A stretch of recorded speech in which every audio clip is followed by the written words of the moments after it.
करेला सपना सजैले हम रही, मिलेला घरे बोलैले हम रही, अगिया लगा के होके जर दिहले, सब गोड़ा मिल के हाथ गोड़ चीर के हमारा मजनुआ के मार दिहले।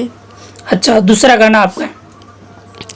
अरे पाटना सोहरिया में बसले नदिया झूलानी, पाटना सोहरिया में बसले नदिया भूलानी, जे गढ़ावे ननदोइया झूलानी, जे गढ़ावे ननदोइया झूलानी। और तीसरा गाना आपका? अरे पान खा के पिया बाबा कोइले ओठ लाल, राखे हीरो जैसे बाल, अखिया में चश्मा रेशम के रुमाल, राखे हीरो जैसे बाल, पान खा के पिया बाबा कोइले ओठ लाल, राखे हीरो जैसे बाल। और चौथा गाना आपका? अरे लेके घूमे अपाची ये सखी, लेके घूमे अपाची ये सखी, अखिया में चश्मा काला, हमर दिलवा हमर दिलवा हमर दिलवा बाटे चोरवले, उजर सवटवा वाला, रात रात भर देखतानी ओ करे सपनावा, का कहीं सखी ओकरा बिना लागता ना मनवा, अरे मिलेला ओकरा से तरसतानी, रही रही सुखता गाला, हमर दिलवा हमर दिलवा हमर दिलवा बाटे चोरवले, उजर सवटवा वाला। और नेक्स्ट गाना आपका? अरे पिंको पिंको सड़िया पिंको उठल लिया, लइबो त रहब तोहरा घर, न त जातानी हम नैहर, न त जातानी हम नैहर, इयरवे के नाम के सिंगर हम करम।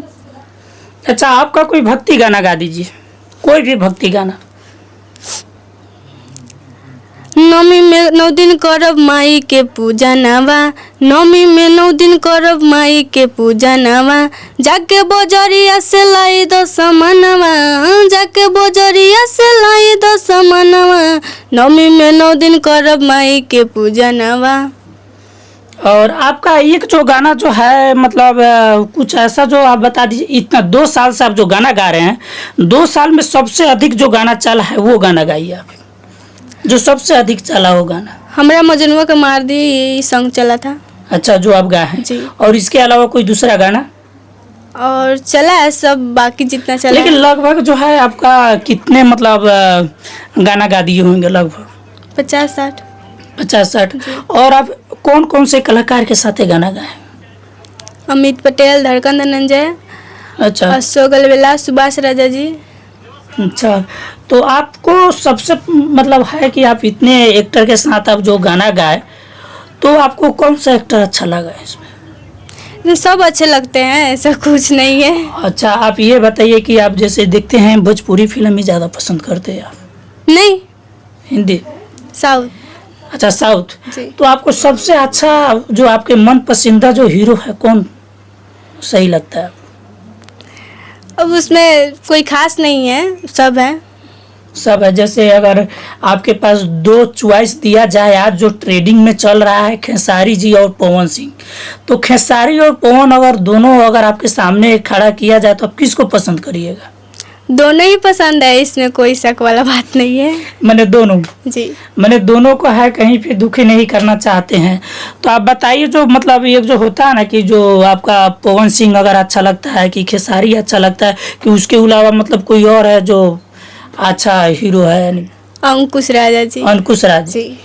तो अंकुश राज में ऐसा क्या देखा कि आपको अच्छा अच्छे गाते हैं, क्लासिकल सिंगर हैं। हाँ, साफ सुथरा मैटर गाते हैं, साफ सुथरा गाना गाते? पारिवारिक। अच्छा, आपने एक बार आईडी बता दीजिए जाते जाते हमारे दर्शक। यूट्यूब चैनल है रिमझिम राज ऑफिशियल, और फेसबुक चैनल है रिमझिम राज, सिंगर रिमझिम राज। इंस्टाग्राम का चैनल ही है सिंगर रिमझिम राज पर्सनल। और आपका एज क्या हो गया? मेरा एज 16 साल हो रहा है। और आपका एजुकेशन कहाँ तक है? अभी 10th में है। 10th। आपका क्वालिफाई अब इनका जो 10th अभी चल रहा है, अभी इनका पढ़ाई चालू है और पढ़ाई के साथ साथ इन्होंने सिंगिंग करती है और इनके अलावा कुछ कॉमेडी में भी इन्होंने काम किए हैं और इनका सोच है कि हम आगे चल के एक 12 से सिंगर बने और इनको जो है कहीं ना कहीं अगर आपको फिल्म में काम मिले तो आप करेंगे? गाना करेंगे। अच्छा, सिर्फ गाना।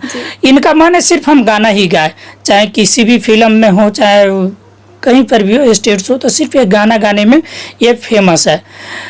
तो आप लोग इनको सपोर्ट करिए, इनका चैनल को ज़्यादा ज़्यादा सपोर्ट करिए और शेयर भी करिए और हमारा वीडियो कैसा लगा कमेंट बॉक्स में आप मैसेज ज़रूर करिए और जब तक के लिए जय हिंद जय जवान।